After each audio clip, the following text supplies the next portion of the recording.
Bonjour à tous et bienvenue dans cette vidéo. Je vous ai fait une petite votation, comme on dit sur l'onglet communauté YouTube, il y a 14 heures. Vous êtes 3400 à avoir répondu et 55% ont demandé que nous analysions, que nous regardions un petit peu, que nous débriefions les dernières images du navire amiral de la flotte de la mer Noire. Ce que je vous propose de faire, dans un premier temps, un petit rappel des faits. Deuxième temps, nous allons regarder les images. Troisième temps, nous allons nous poser la question de où est passé l'équipage. Et ensuite, derrière, petite ouverture historique pour vous amener à vous documenter sur des navires touchés par des mines, mais également par des missiles anti-navires par le passé. Tout ça après le jingle.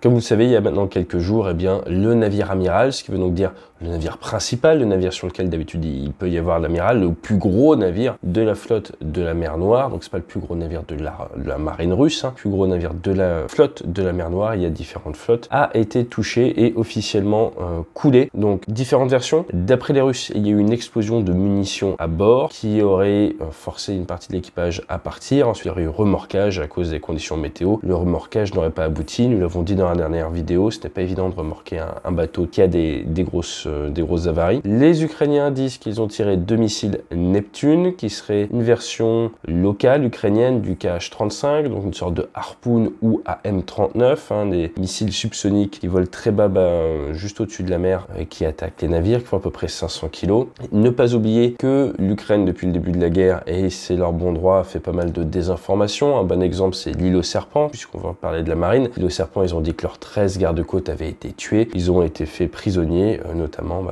par ce navire amiral. Donc toujours se méfier. Au niveau du tierce source, vous avez les officiels américains, et d'après des sources officielles américaines, ce serait bien des missiles Neptune qui auraient tiré. Alors vous allez me dire que c'est pas vraiment des sources neutres, néanmoins c'est ce que nous avons à l'heure actuelle. D'un point de vue image, en regardant les images, qu'est-ce que l'on peut dire? Sur cette image, vous voyez des jets d'eau. Les jets d'eau ne proviennent pas du navire, ils proviennent d'un remorqueur. Vous avez un navire remorqueur de haute mer qui est derrière, qui essaye de combattre l'élévation de la chaleur. Comme vous le savez, c'est un navire ancien avec de l'aluminium, donc il faut faire très attention aux montées de chaleur. Qu'est-ce que l'on voit? On voit que la partie un peu centrale, là où il y a tout ce qui est génération électrique, le centre de commandement, toutes ces choses-là, le PC électrique, toutes ces choses-là, et c'est à peu près de l'endroit où il y a le plus gros souci, j'ai envie de dire. Vous voyez qu'il y a encore des feux apparents, et vous voyez qu'au niveau des hublots, au niveau des écoutilles, là, il y a visiblement eu un incendie à l'intérieur. Ce que l'on peut dire d'autre, du gîte sur la gauche, les portes du hangar hélicoptère sont ouvertes, pas de fumée arrive de cette partie-là, la fumée est vraiment de l'avant. Néanmoins, il n'y a aucun personnel sur le pont au moment où cette photo est prise, et si on compare par exemple avec des photos, je vous en parlais du SS Stark, il y avait à peu près la même fumée, le même gîte, après des attaques d'Exocet, mais il y avait du monde à l'arrière. Là, il semblerait que le bateau était évacué. Il n'y a plus aucun système de secours, donc tous les lifeboats, tous les systèmes, les petits dinghies, tout ce qui est système de survivabilité a été utilisé, donc il semblerait que l'équipage soit parti, ce qui prouve donc qu'il y a des survivants. Il y a un remorqueur, il y a le bateau depuis lequel la photo est prise, donc il y a de l'assistance autour de ce bâtiment. Il fait jour, mer est calme. Voilà ce qu'on peut faire dire à ces images. Est-ce que c'est le navire amiral de la flotte russe? Il y a de très grandes chances, même si son nom est sous l'eau, donc on le voit pas. Est-ce que ça peut être dû à une explosion interne? Si on regarde tout l'avant de la photo, il semblerait que les missiles, les P1000, ont l'air d'être en bon état sur le côté gauche. Il semblerait que ça provienne plutôt vraiment de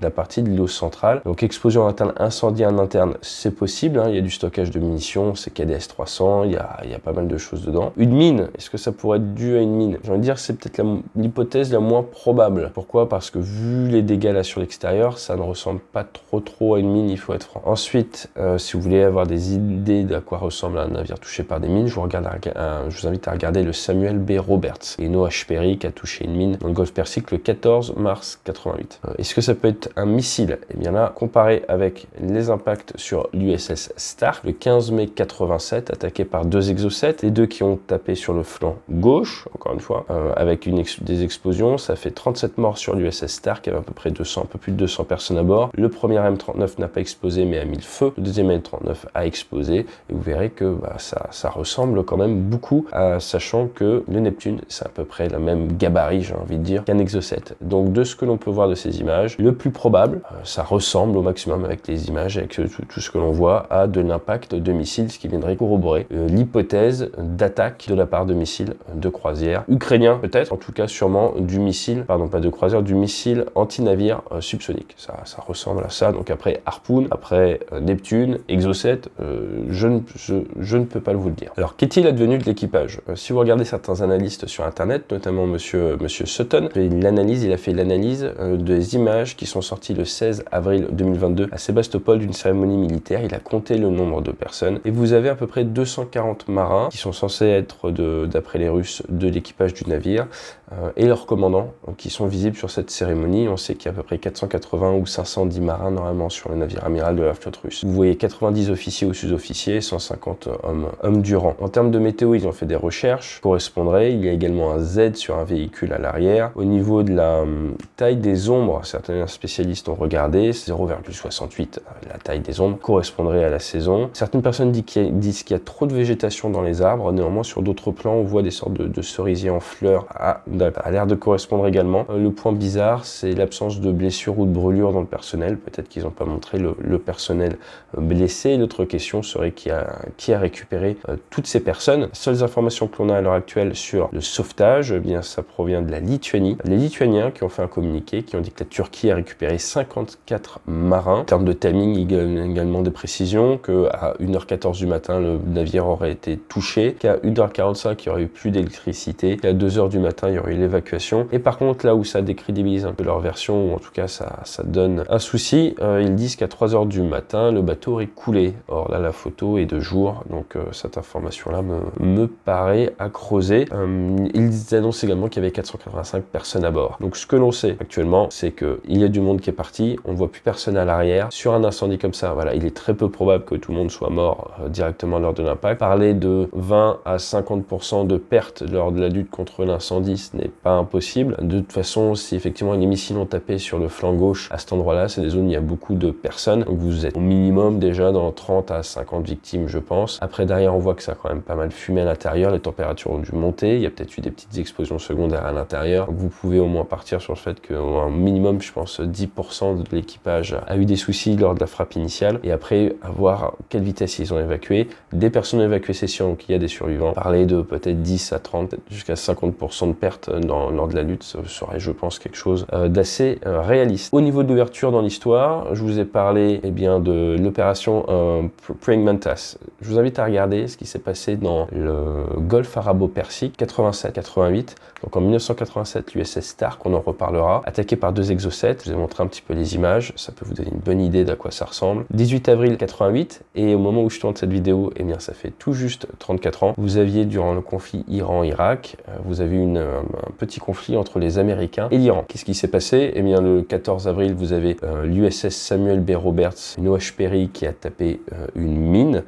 Derrière, il y a eu une opération qui s'est montée avec des Américains qui ont attaqué les plateformes pétrolières, qui ont également fait une bataille de missiles navals contre les Iraniens. Et vous avez une classe combattante 2, c'est le Joshan, qui a attaqué avec un harpoon l'USS Wainwright. Et pourquoi je vous parle de ça? Parce que son harpoon a loupé. Les missiles anti-navires, c'est pas une science exacte. Le Wainwright aurait bien manœuvré, aurait montré son arrière, aurait lancé des leurres. Vous avez des leurres électromagnétiques, exactement comme des chaffes sur un avion sur les bateaux. Et ça a traché, comme on dit, ça a fait louper le harpoon. Il n'a pas réussi à toucher sa cible. En complément, par contre, en réponse, vous avez l'USS Simpson qui a tiré 4 missiles et le Wainwright qui a tiré un missile sur le Joshan. Derrière, il y a le Bagley qui a voulu tirer un harpoon également, mais il n'a pas fait but. Donc tout ça pour dire, je reviens encore une fois à ça, les probabilités de tuer, ce qu'on appelle le PK dans les missiles maritimes, missiles anti-char, dans des missiles sol-air, bref, dans tout type d'armement, ce n'est jamais 100%, d'où la nécessité souvent de tirer plus de missiles que ce qu'on peut croire directement. Donc, est-ce qu'il n'y a que 2 Neptunes qui ont été tirés? Est-ce qu'on a d'autres qui ont été tirés? On ne sait pas. Certains analystes ont également parlé de la position des conduites de tir. Donc, si vous regardez sur les images la position des conduites de tir, ils disent « Ah bah, ils sont l'air en stand-by », donc il semblerait qu'il n'y avait même pas de recherche de la part des Russes. Méfiez-vous de ce genre d'informations. Pourquoi?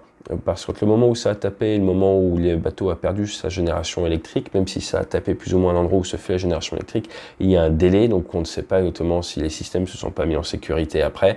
Donc c'est pas un instantané, quand vous voyez le bateau, un instantané de l'état des conduites de tir au moment où ça a impacté. Donc peut-être que les systèmes fonctionnaient, peut-être pas, hein, mais peut-être que les systèmes fonctionnaient, qu'après ils se sont mis en position d'attente ou autre. Donc on peut pas non plus faire dire tout et n'importe quoi aux images. Prenez du recul, c'est pour ça que j'essaye de vous aider. Je vous dis à très bientôt. La deuxième chose pour laquelle vous avez voté, c'était un débrief. Donc on va vous tourner en fin de semaine, je pense, un daily débrief et on vous parlera un petit peu de tout ça. Allez, excellente semaine à vous et fly safe.